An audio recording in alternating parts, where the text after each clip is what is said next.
Welcome to Asusu Anyi.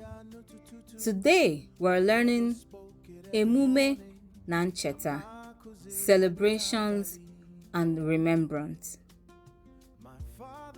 Oge emume ruru, ikwu na ibe zukọtara, egwu na-ada, mmanya na-erugharị.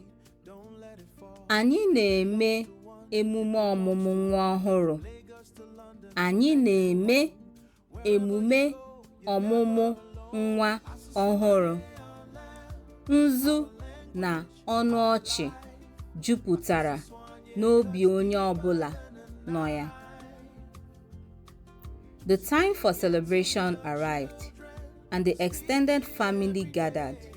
Music is playing and wine is flowing. We are celebrating the birth of a new baby.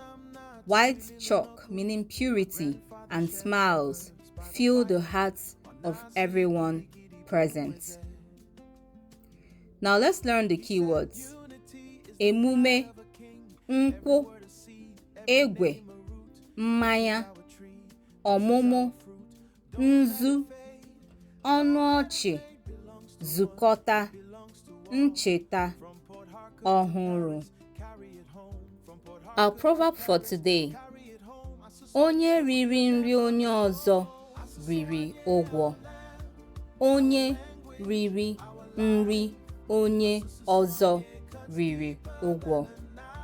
He who eats another's food has eaten a debt. This speaks to the communal nature of Igbo celebrations and the unspoken reciprocity of family support. Asusu Anyi, our language, our legacy.